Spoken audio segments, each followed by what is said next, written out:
hold on. Let me get. Give me 1 second. I'm just kidding. I'm totally kidding. I'd invite everybody to come up if they want. We have other commissioners here in front. Mike, Nunania Trenny Birch, my pronouns are she, her. I am the co-chair of the Denver American Indian Commission. I am an enrolled member of the Southern Ute Indian Tribe, and I will pass it on to my fellow co-chair. Hello everybody, Haman Takiapi, Desiree Richards. I'm from Rapid City, South Dakota, and my father is Orlando Kilsmall, my grandfather is Jerome Kilsmall, my grandmother on my father's side is Linda Janice. We come from the Porcupine and Kyle area in South Dakota. The woman that gave birth to me, she is a Black Eyes, her father is Michael Black Eyes, and her mother is Ethel Richards from Martin and Tut Hill area in South Dakota. The family that raised me from the time that I was born is Virginia Richards and Carol Janice, and so they're still family to me. But what else do I want to share personally about myself? I live in Aurora, Colorado. I have been living here now. I want to say I've been living in Colorado most of my life, on and off. I've lived in Nebraska and South Dakota as well. I have 3 children, 3 boys, 13, 10, and 4.5. And then I have a husband of 14.5 years as well. Professionally and educationally, I work at Metropolitan State University as Associate Director for Native and Indigenous Student Engagement and Success over there. So I really build a lot of initiative work to support Native students while they're navigating higher ed. And really try to keep them rooted to their culture and just trying to give them a sense of belonging on campus while also helping them build relationships with community here in the area. Educationally, I do have a background in psychology and clinical psychology. I'm also working on my master's of social work, so just really trying to do like collective healing in community spaces. That's my goal. I do want to go back home to my homelands to be able to help my people heal themselves and just help myself heal in the process of doing that. I'm gonna go ahead and pass it on to Miss Cecilia so that way she can introduce herself. So, and I'm also co-chair, so I'm brand new to this, FYI. Still learning like the purpose and mission and all that, so I just want to be transparent in that. So I will be reading directly from the slide, not like a professional public speaker as well. So I'll go ahead and pass it to Cecilia. Thanks, Sherry. And down here. Yeah. Can y'all hear her? Okay. Oh, I don't think that goes out. That just records, I think. Does that just record? It's just the recorder, yeah. Yeah. Let me go downstairs and see if I can get a mic, so just keep going and Okay. I'll be right back. Oh, let me see. Can you hear me? Yes. Oh, okay. Oh, there is a mic.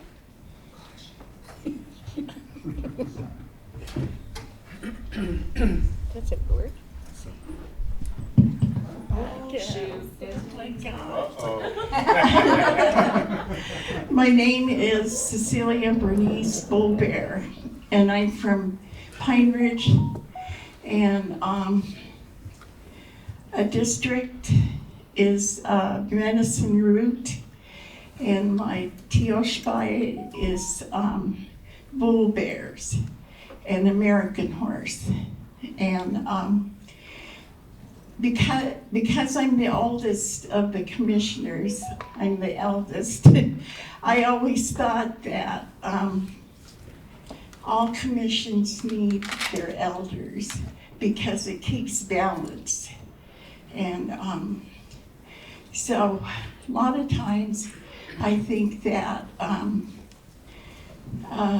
it's really hard in these days for young people to understand that our foundations are spiritual. It's a spiritual law that we have to go through is to keep balance.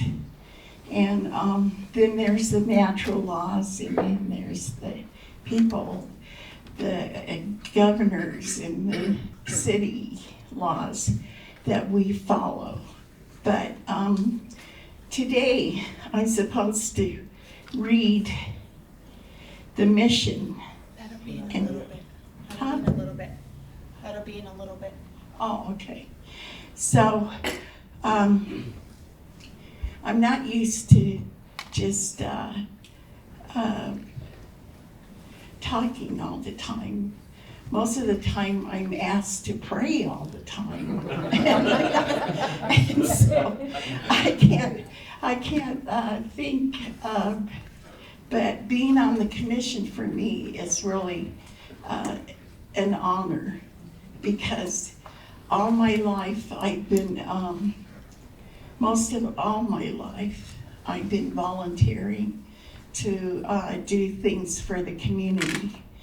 And right now, I'm teaching porcupine quill work for the Indian Native Americans. And I don't teach non-Indians because I believe that the porcupine quill work is for us.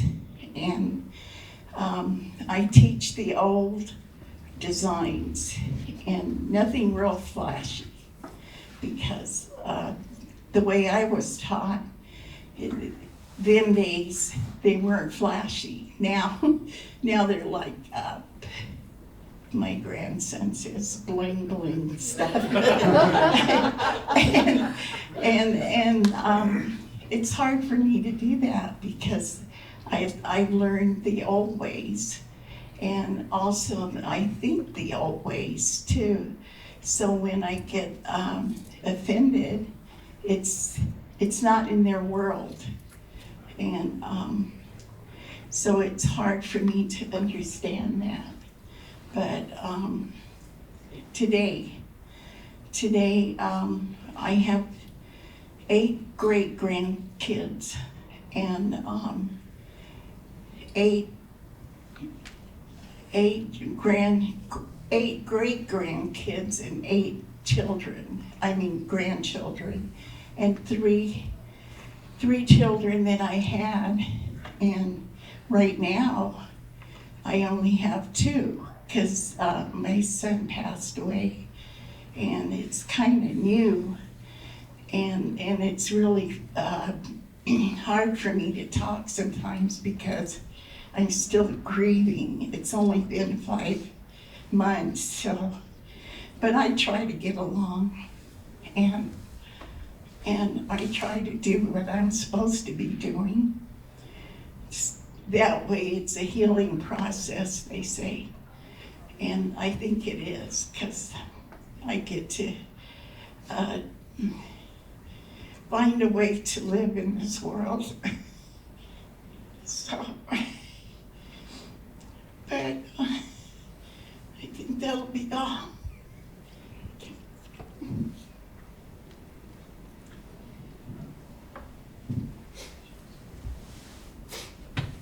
You want to sit here now? I better go back to your seat. Morning, everybody. Mike Nuchu. My name is Nicole Foster. I'm a Ute Mountain Ute tribal member out of Southwest Colorado.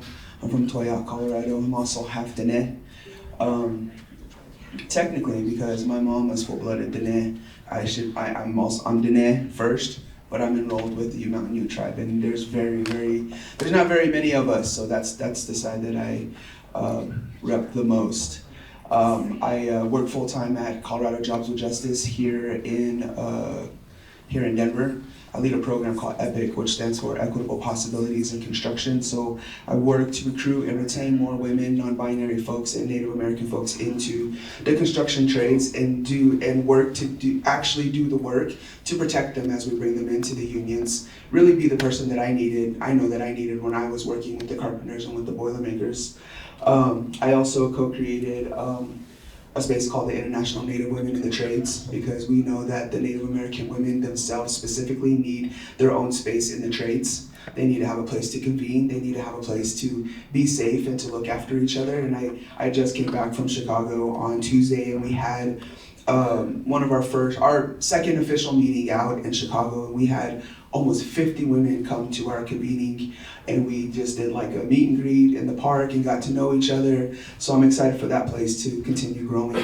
Another space that I've also co-created recently is the Tribal Land Southwest. And what that is because working in this trade space, I also recognize that there's a lot of really bad actors when it comes to contractors and subcontractors. They take advantage of migrant folks, they take migrant folks, They take advantage of women, they take advantage of Native Americans.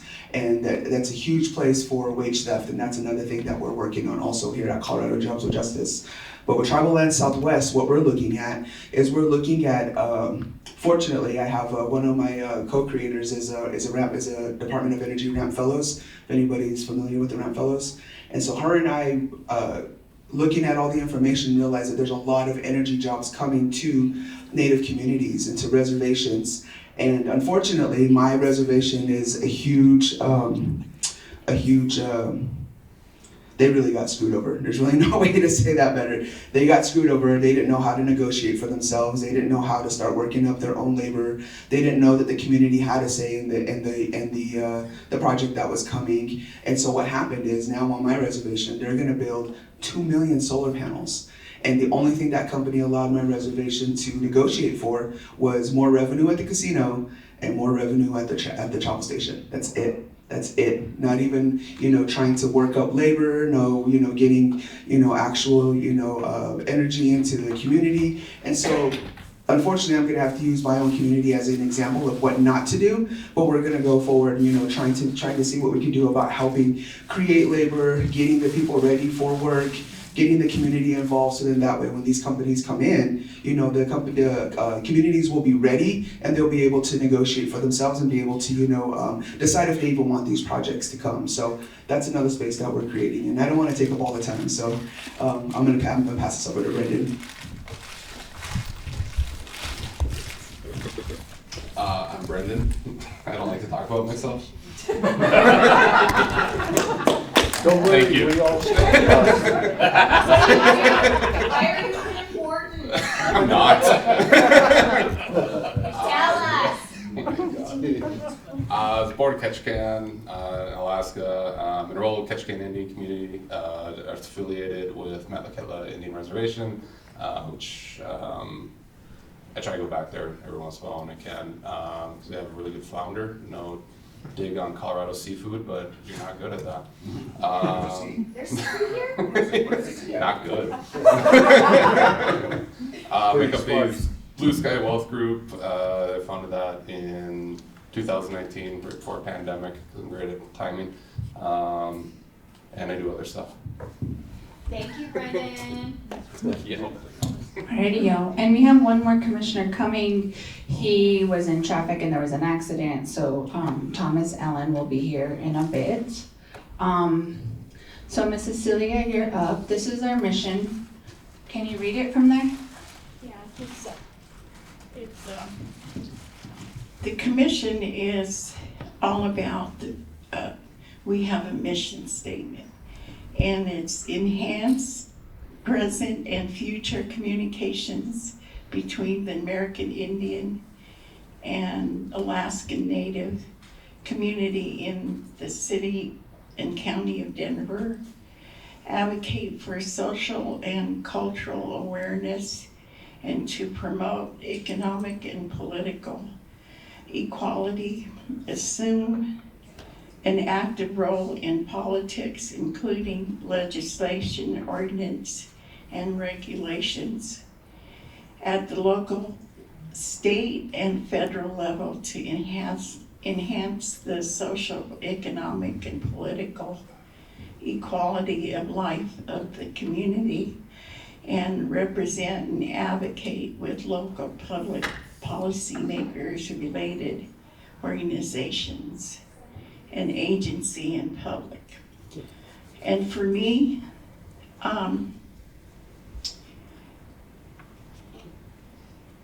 I think that our mission statement says everything.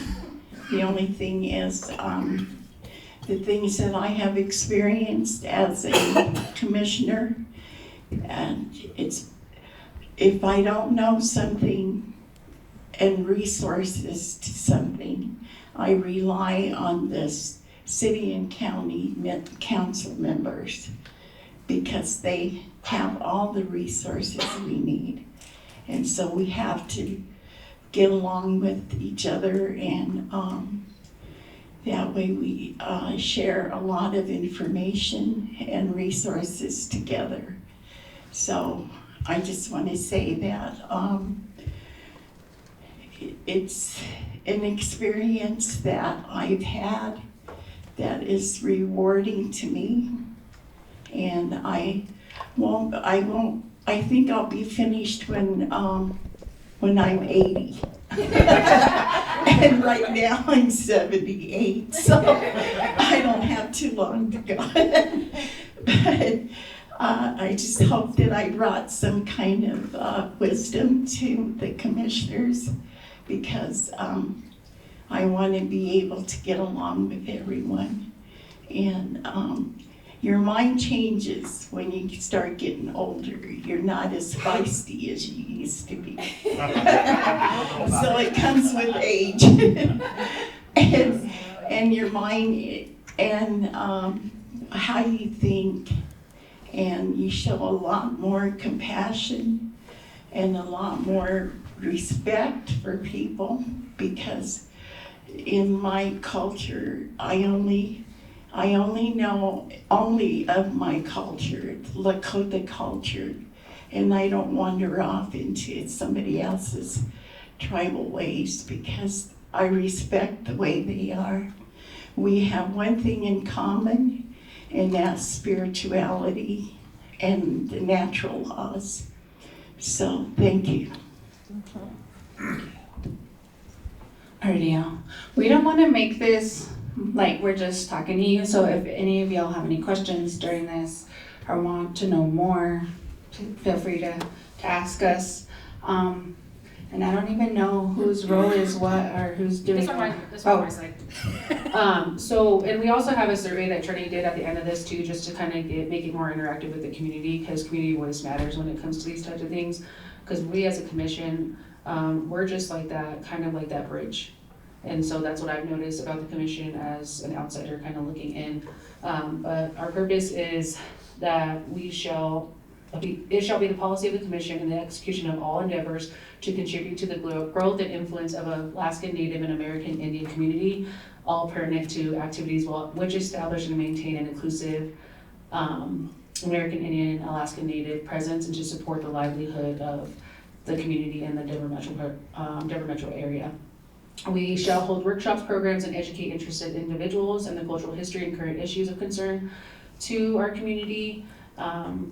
I'm excited to see about what those workshops will look like in the future. We shall assist city organizations and departments in establishing relationships with American Indian and Alaskan Native-led organizations in our community and individuals, in the community. We shall support the mission of the Denver Human Rights and Community Partnership Agency, and we shall maintain a positive relationship with all city entities and cultural groups in disseminating information through interagency activities. And I will say, the reason why I became a part of this commission is because I really want to connect our young adult community. I feel like sometimes we're talking about the elders and we're talking about the youth, and those are great things, but I feel like our young adults sometimes get left out of those conversations because they're really trying to figure out who they are in this world. They're navigating spaces too.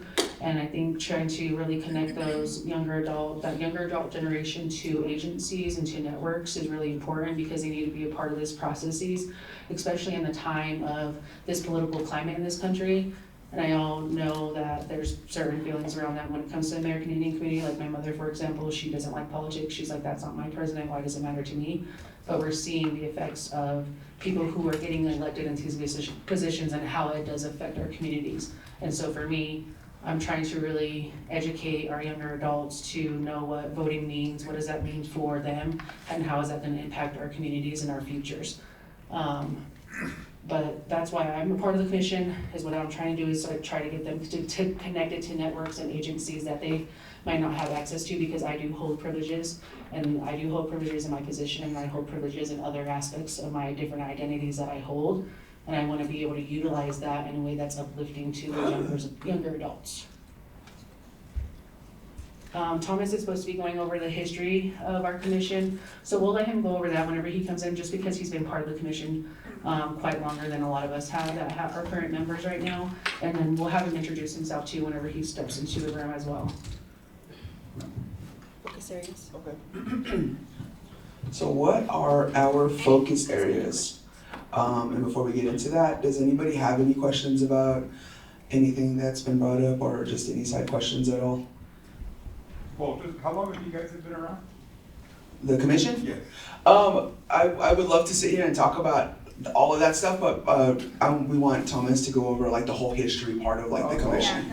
Yeah, that part of it, he's gonna go over all of that. But one of the things I will say is that I didn't even realize that there were other commissions, until I became a part of this commission. We are the first commission, but there's other commissions too that, that I would tell you all to get involved with. There's Women's Commission, the Aging Commission, did I say Women's Commission first? LGBTQ Commission, Migrant Commission. There's like a lot of them, so we convene like once a year all together, so we get to know like some of the other ones and see like the work that they're doing, and then take that into our thoughts whenever we're moving forward with our focus areas. So, any other questions? How does one become a commissioner? How do we Apply start online. that Just kidding. You just go to the website, really. Yeah, you just go to the website. So at the end, there'll be a QR code that'll take you to the website. And there's all of our minutes and our agendas and information on there, and current commissioners, a list of current commissioners on there. And then it'll say apply here or something like that. So you just click it, fill it out. And then our liaison, who is Victoria Aguilar, will get it. She's amazing, and I'm really bummed she couldn't be here today. But she will get it and just let us know, and we review them, and we have to vote on them and all that good stuff. So Just go through the mayor's office. My question is, who oversees the commission? What part of Denver's city government is the overseer? And who exactly? Human Rights and Community Partnership, yes, So it's that not HRCP. HRCP, okay. Yes. it's So, but not- it lives under the mayor's office, though. Oh, So yeah, it that's does- right. Yeah, so it does live under the mayor's So- office, and so that's why, I do know a little bit of history, and that's just that the Denver American Indian Commission was one of the first commissions to be established in the city of Denver. And that's a lot to say, right? Because you think about that, and then you think about other community members seeing that, and then them coming in and being able to provide those other commissions as well. But I do know that it lives under the mayor, so I know that, yes, we take votes to new commission members who want to be on the commission, but also there's a process where it has to go through council, and then it has to get approved, and then the mayor approves it, and then you do an interview with the mayor's office, and then you receive a letter from the mayor saying, that you're part of the commission. But I do know that that's a process I went through recently. May I just add something quickly to that? Yes. We did receive news from Victoria with HRCP that unfortunately due to the economic crisis that I think most cities and states are in, and with the layoffs recently, the boards and commissions staff for the city was abolished. And so right now we have commissioners waiting, or applicants waiting to become commissioners for like 2 to 3 months. Yeah. And that is a big problem. So I do want to call that out because we don't have a solution for it right now. Yeah, I think I'm glad y'all brought that up, because it is really important for folks to know that there is people overseeing like what we do, overseeing our process, making sure that we are doing things that we're in the steps that we have to do them. So it's not like we're just kind of like coming in and doing whatever we want, however we want to do it. There's a lot of processes and steps and stuff that we have to take, when we want to, be a part of things or events or anything like that. So, any other questions right now?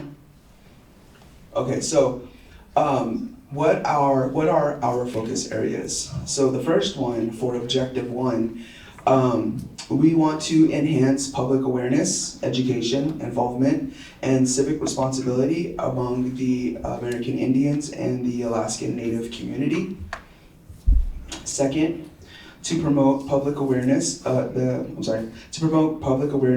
social and political status of tribal nations throughout the media, education, social, and political activities.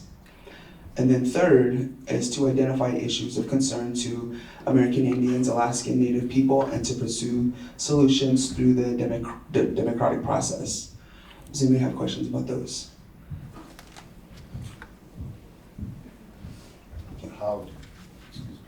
So the third question you had there, it says to pursue solutions through the democratic process? What does that really mean? You want to say that? Have you researched it yet? No, we have not. We are involved in legislation, or we should be. I know that even last year, the commission was involved in getting Indigenous Peoples' Day made a city holiday. So we are and should be heavily involved in the legislative area for the city and for the state. So that's kind of where we bridge it there. Does that answer your question? Well, that brings up the question, is your liaison or Victoria, your contact, does she like have the ability to promote the democratic process that you guys are using with the city? I mean, you know, like you promoted the Indigenous Peoples' Day, right? Yes. So you went to her, you told her, am I correct? So- And she then went to the mayor's office? So a lot of times the mayor will ask us to take a stance or get information from our commission as a whole. So that's what I think, that's, you know, when we come together and we should be discussing these things as a commission and making decision as a commission, right? We should be, you know, so this last year, he asked us to take a stance on a couple things. The state park access bill and the bison bill that went through. Unfortunately, with the state park access bill, we could not come to a conclusion on what we wanted to vote for. It was a really divisive bill. And then we just, you know, we try to come in and get all the information. Our liaison does give us all the information. We also look up stuff. A lot of our commissioners are great at providing us with more info and their thoughts. So I do want to be transparent too, like in what I'm observing as a new person coming into this space, and kind of like you see new people coming in, kind of the old people stepping out, is that I think where we're at as a commission, what I want to see is like just to kind of restructure everything, right? And that's why I think this survey today is really going to help us restructure that commission, because the commission should be done, yes, like we're here and there's individuals like who apply to be commission members, but the whole community should be involved in that process and what this commission actually looks like and how it's going to be structured going forward. So I'm definitely not going to have any answers to any of the questions that people are answering today. I'll have input, but again, like I'm brand new. I just became a commission member last month, right? So I'm still kind of learning these things, but just for me and what I've seen in like certain meetings is that we're trying to restructure what this commission actually does, what it looks like, and what it's going to be going forward. Anything else? Are there public, are the meetings public, and are they held in a public place because I've never received an invitation to attend a meeting? Yes, they are open. Yes, they are public, and yes, they are held in a public space. We do also offer a Zoom option. And I think for me, like looking back, and I just became co-chair in March, is there is a clear disconnect between the commission and the city with education and listening. And I think that's, as far as like I can see when I came in and other commissioners, like that has been our focus for the most part, is really trying to listen to the community and what they want. And that's kind of why we wanted to hold a listening session at the beginning of August. Unfortunately, we had no turnout for that. And we really, you know, for us, like that's important to be able to hear feedback on what our people want to see us do, how to be in community, how they want us to support them in the work that they do, and even in the community. I think one of my biggest things is realizing like there is no landing pad for Natives when they get here. There really isn't. You know, we were on the MMIR task force for a couple of years, and seeing that, you know, women or their partners were being taken even the day that they got here, because they had nowhere to go, right? Like creating something that will help the community, and so that they know like, okay, this is a space we can go.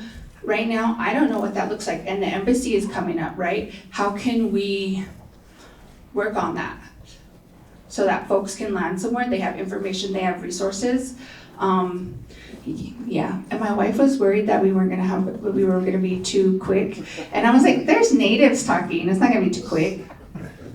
And I just want to reiterate again that you guys are asking really good questions, because these are the things this is the information we want to put out there, because even being on the commission and now going into different leadership, I can totally see like the difference between what the commission looked like before and the way that we're moving forward, because even y'all just asking like, can we come to them? Well, yeah, like that's exactly why we're here, and how can and we need y'all to tell us like how we can get that information out so we can get more people on board. We don't want to be like this closed off entity where there's only 2 or 3 of us that you guys see everywhere. We want to make sure like all the commission's here, and if you maybe don't know this one yet, you can go talk to this one. Go ahead.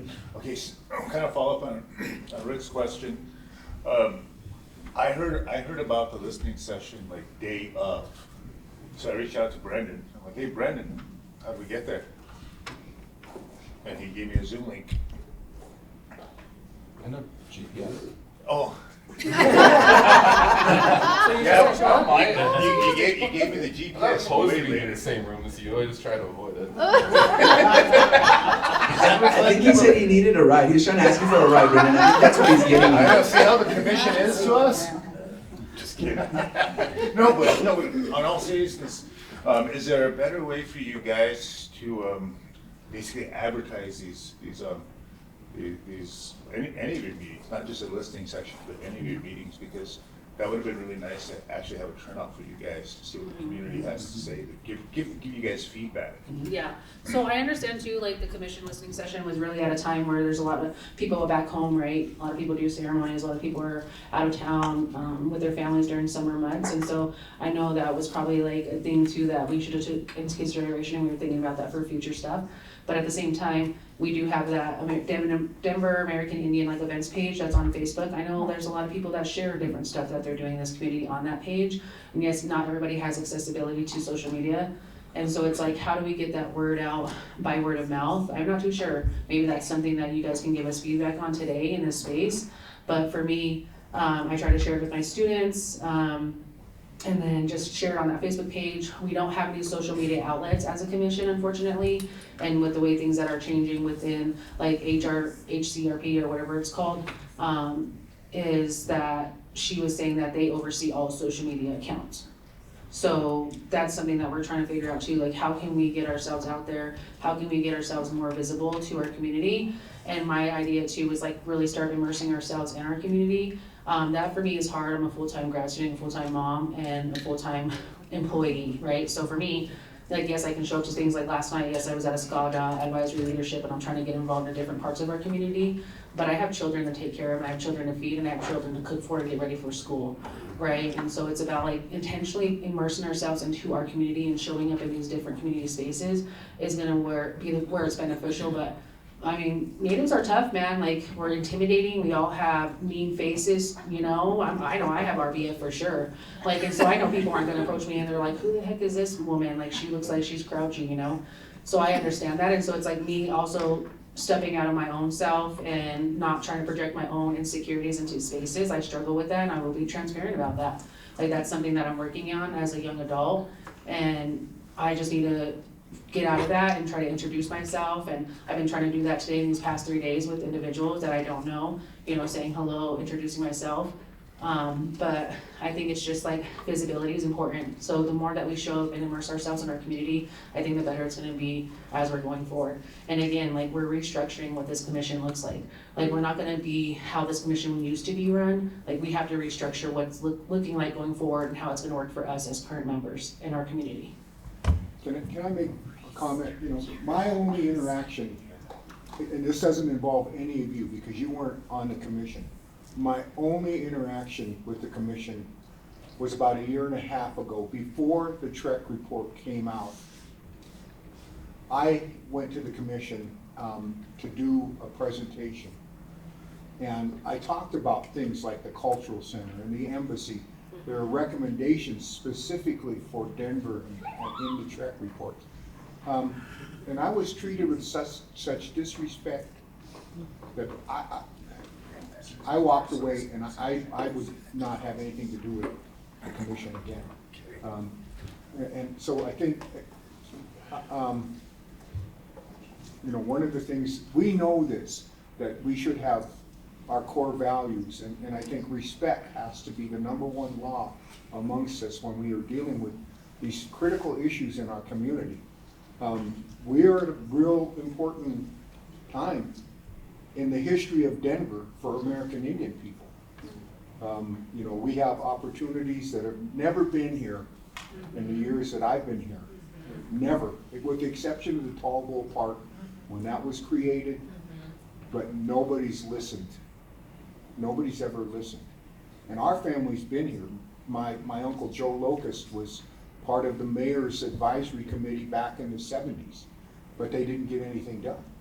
So I think it's important that, I would like to be able to feel comfortable to be, I don't want to, but, there for advice or, to talk about things and especially as we go forward, because one of the misperceptions is somehow we all know what the embassy is going to be and what it's going to do, and the cultural center, what's it going to be and what's it going to do.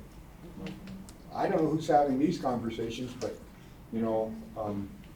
I don't know. But there's probably a reason, because why would you plan for something and make decisions if you don't know it's going to happen? And so too many times in our communities, they've made us promises and they've been broken. And we can't have that. So if that bond passes, you guys and all of us have got a lot of work ahead of us to construct this opportunity for us. I really appreciate you guys coming and talking and giving us an idea about how we can help and how we can be involved in this part of it, because it is. I feel good about Denver for the first time in my life. Wow. With that, I just kind of want to roll off some what you said a little bit by just adding a little bit more that transparency is the most important thing here. We're here for the community, and if anybody's got questions, come talk to us. And I say that all the time because there's so many divisive pieces out here, and I've seen them and I've fallen on them, and I'm just kind of like, what's going on? You have questions, come ask. And vice versa. I want to be able to go and ask you and be like, hey, what's going on in this situation? We cannot have these situations anymore where, for instance, my wife reached out on an email to ask for transparency, and it blew up, and it was we just want to ask the question. I get that everybody's got questions. I get everybody's got their own mindsets, their own, issues that they deal with. But let's start trying to heal that part of it and start being transparent with each other. No more of well, this is what he said at the meeting, and well, it's videotaped, and you can ask anybody else there. Let's have that conversation. Let's really do and have that conversation. I'm sorry, who else had a question? Go ahead, Christina. Oh wait, I'm sorry. Christina, sorry. Christina, I forgot. Sorry, and I want to say I do apologize. I'm sorry that you received harm. Yes. That's not okay. I'm in a space where we're not all gonna get along, but we all need to respect each other. And I said that before in commission meetings before I became a member, because to me it's about collective healing, and I think we all need to do that together. And we're Native people. Restorative practices have been a part of our, for forever, right? And so we need to really lean into that. And what does that look like? Having these conversations instead of feeding into gossip. Let's talk to people. Let's talk to each other. Let's have these civil conversations and be hey, you know what? I feel like this. What's going on between us? And so for me, I also am learning that myself. I'm not perfect. I'm trying to figure this out too.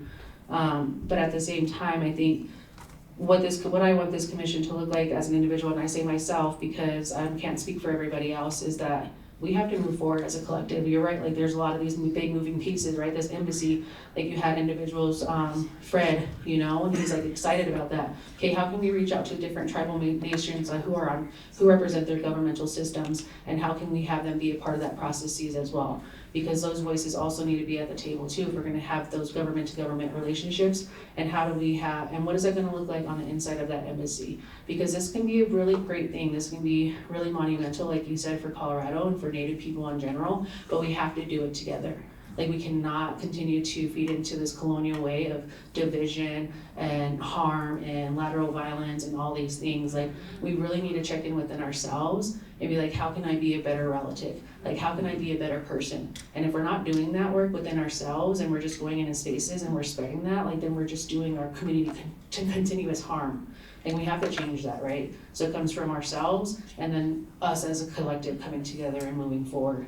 But I mean, I have a busy schedule, but my goal is to how do we start having those conversations within, the Capitol? Like, who do we go to? Who can we build connections with? Who can we build relationships with? And how do we have conversations of like, okay, yes, this bond is gonna probably get passed in November. Bonds get passed in November. So no matter what, like, it is gonna get passed, just because I know people who do other things that I'm friends with. And so it's no question about it. Like, that's gonna get passed, but it's like, okay, so what are we gonna do to structure that out though? Who is gonna oversee that? Who we're gonna work with? I would love for us to have a Native American liaison within the Capitol. I would love to have that. We shouldn't have like non-Native liaisons. Like, we should have somebody who's Native American working in those positions, and that should be the city. The city should be actively looking for somebody who's Native American to start doing this work, and us as a community to start voicing that and advocating for that. And it's just about finding those channels and how do we do that, and that's relationship building. And that comes with a lot of work, and it's not gonna be easy, and you're gonna have to navigate all these difficult things, but I better stop talking. I'm gonna let Christina ask her question before Thomas gets into it, but go ahead, Christina. Wasn't so much a question, more just like helpful, somewhat reflection, because I served on the commission for 6 years and then I actually turned off as co-chair in 2022.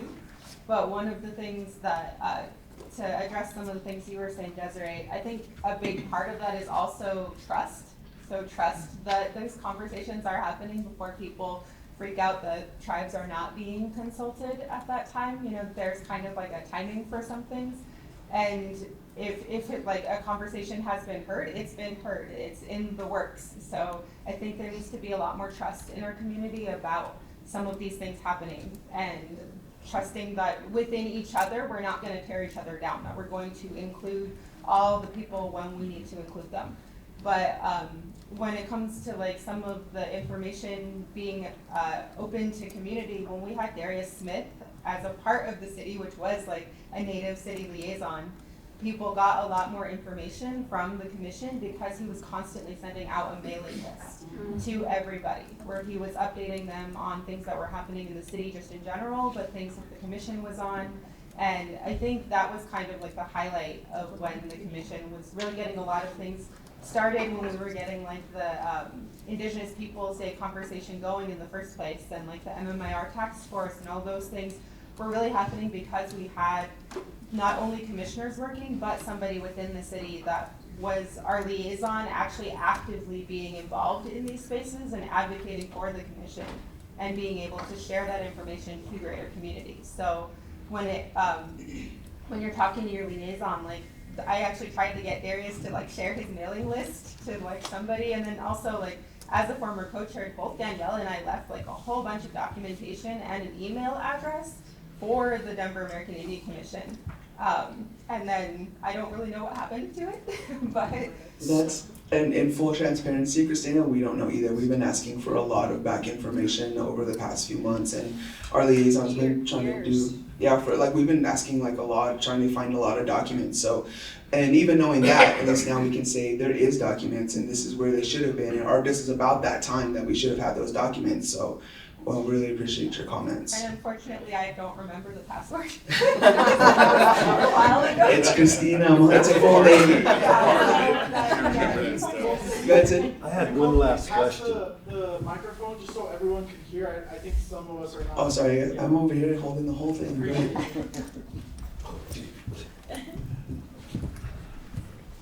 So my last question is, what indigenous data does the commission hold that is pertinent and important to our Native community? And does that include a get out the vote for the vibrant Denver bond that's coming up in less than a month? Now, we know a lot of us have been pushed out of Denver because we can't afford to live there, a lot of our Native community. But we do have a Mexican, Chicana, indigenous community that is still very vibrant within the city limits of Denver. So have you made a plan to maybe reach out to them to get out that vote, to pass that vibrant Denver bond? Because a lot of us here can't even vote on it and we feel helpless. So we need you, or we're wondering if you have any data on anything that you could go out there and help us get this passed.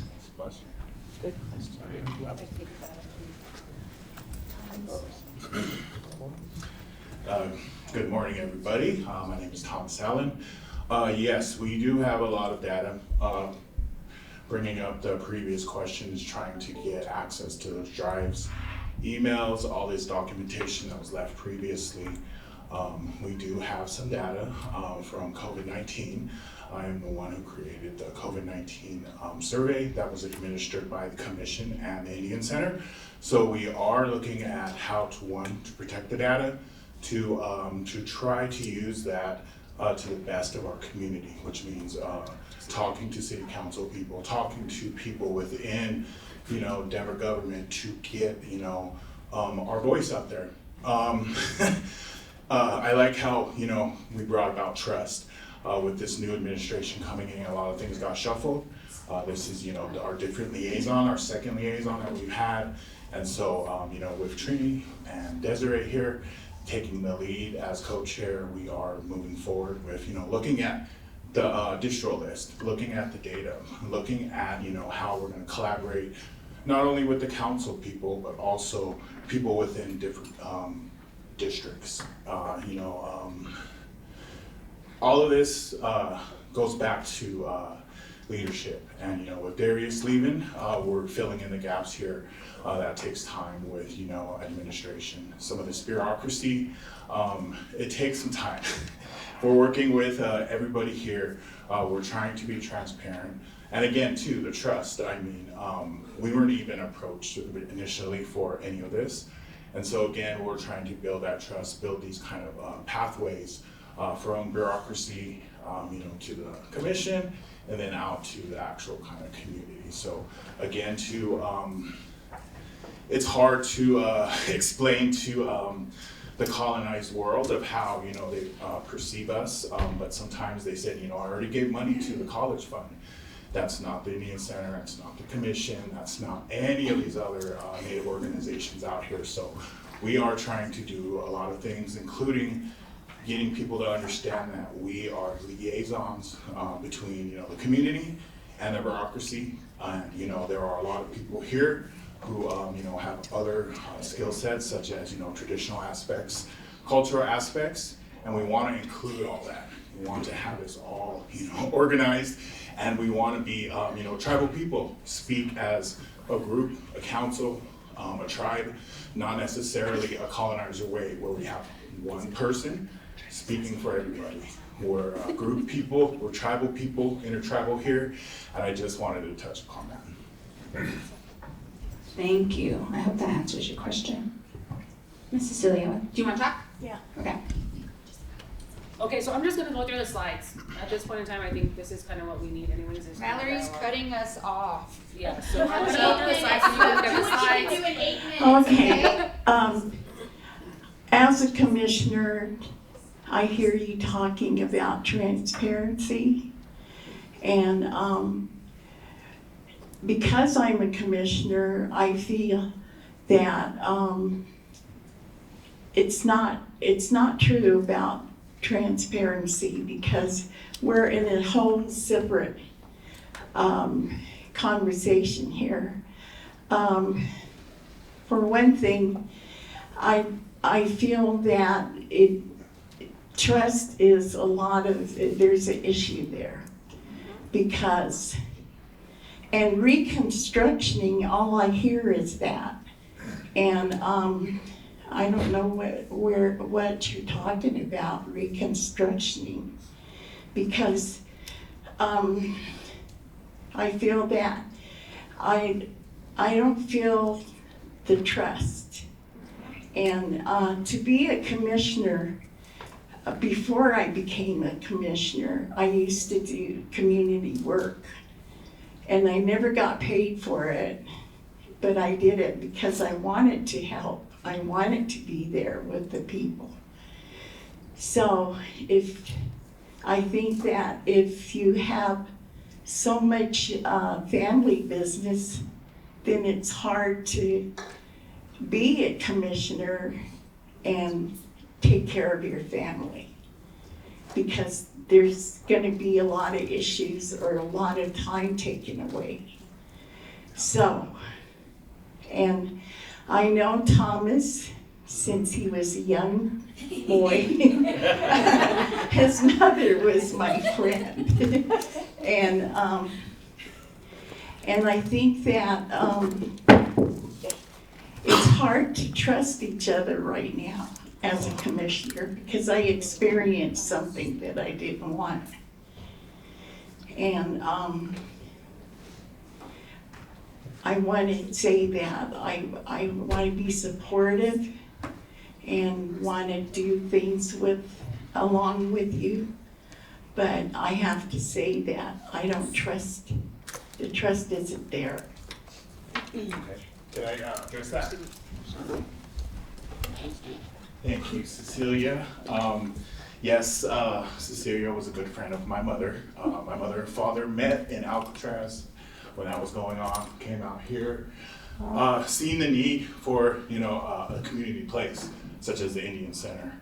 My dad was very involved in the community, bringing colors, all that kind of stuff. And he told me about this trust, with the community. We bestowed upon, in our culture, we take that very seriously. It's very hard to hear, how people perceive things and get, misalignment of information. And so again, our goal is to be organized, to be transparent, to get everybody who has any kind of voice to the right people. That means everybody, not just one group, not one tribe, not another. And so again, we're going through the highlights. A lot of things have been going on with Indigenous Peoples Day. My folks, were activists and marched, for Columbus Day. Didn't think it was right, and so I feel very honored to be here today. At least just to say, we've gotten this far, and we've got a long ways to go. There's a lot of trauma in our community, historical trauma. We don't trust government systems, and that's where we are right here. Is a government system, and today we do the highlights, and then we have a lot of past here too. Darius was very instrumental in getting us known, getting us seen. Started doing with Scott the Buffalo transfer. We did a lot of things with other organizations such as NCAI coming here during March Powwow. Everybody came here so they could come to March Powwow, had their conferences, conventions here. So we want to capitalize, as one of our commissioners here, is have that business aspect. And to be, in that aspect, we have to be clear, transparent. We also have to be organized. We also have to have budgets. We also have to have lists of people that we can go through and say, who are our drummers, who are our, spiritual people, all these kind of things, and get these appropriate people back to, the change makers, the people who make decisions in government. Can I say something real quick? Go ahead. We've got 7 minutes still. Go ahead. Hi, I'm Scott Gilmore. I am not Native. I'm nobody's savior. I just want to be clear. For the past 15 years or so, working with the Tall Bulls and others, I feel like I've worked incredibly hard to try to build trust with the community. With the Buffalo Living Land Project, a lot of these projects. I just want to bring up that you guys mentioned that now the liaison for the commissions, they're gone. The mayor has gotten rid of them. The mayor has let me go. I was the one person in the city, along with Councilwoman Gilmore, that can't get rid of her. She's elected. But think about that. The one person that would always really speak up outside of Valerie, that was in a very high level of the city, fired me. And he got in front of this group on Wednesday and read a list of things that he's committed to. I don't think he understood one thing that he said, because that list of things that he read was the email I sent to him about the things that were being happening. The reason those were happening though is because I was listening to the community. We have been listening to the community. So all I ask is, I know I'm not Native. I never will be Native. I just ask that please help us elevate your voices. You see my emails. I will call people out in a split second. And if I step out of line and I say something wrong, please let me know. Because I'm not saying I'm an ally or anything. I am just who I am.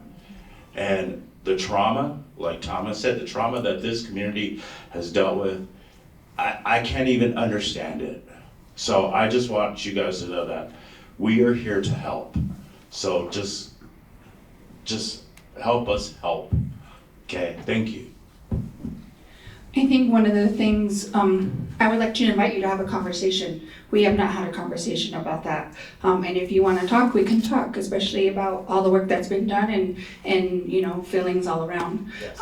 Going back to Miss Cecilia's, no, you can't cut me off. They took the land and now you want to cut me off. I have an emoji on it. One more thing.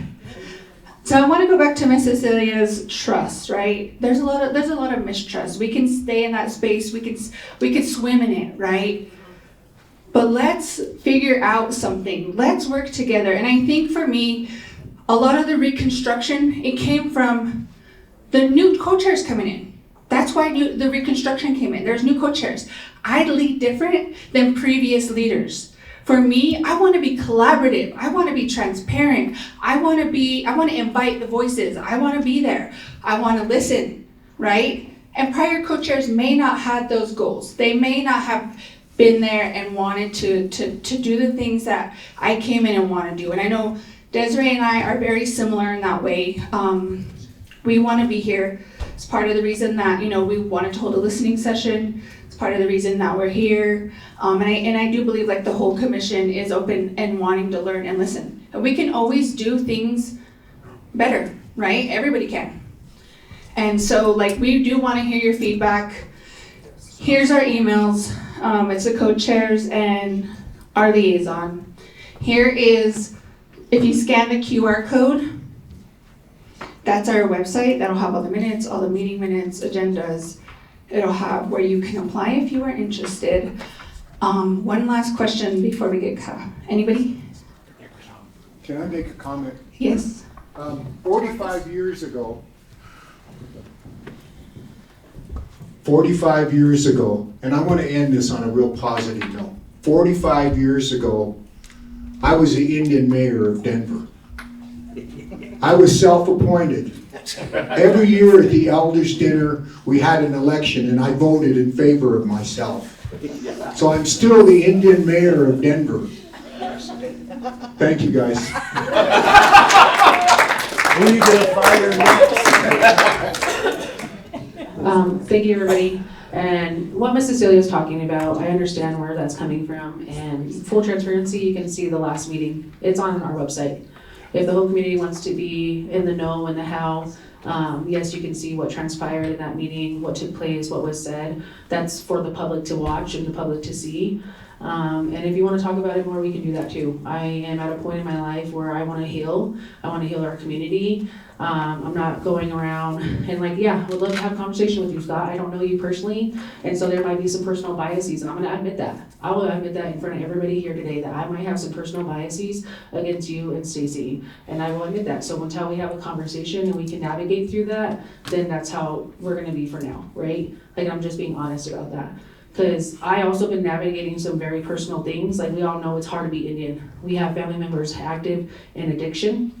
We have family members who commit suicide. We have family members who are in abusive homes. So I've been navigating all of these things. And yes, I have a family, and I understand that, but I will make time to do what's right for our community. So enduring harm while I'm also going through traumatic events in my life has been very hard.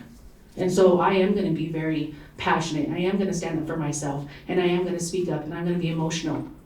And so for me, that's where I'm coming from. And if you don't get to know me personally and you just know things about me and what has been said, then you need to do some work too. You know, like it's not just, everyone's not perfect. And so I want to address like what Ms. Cecilia said about distrust. There is a lot of distrust. I have distrust too.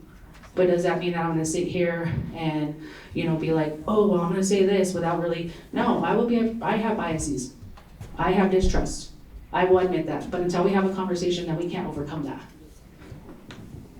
Thank you, everybody, for coming in. I want to add one more thing. Miss Cecilia, we love and we care about you. I've seen my wife go completely out of her way to make sure that you were safe and protected and that nobody was, because you're the only elder that we have, and I still see her doing that right now.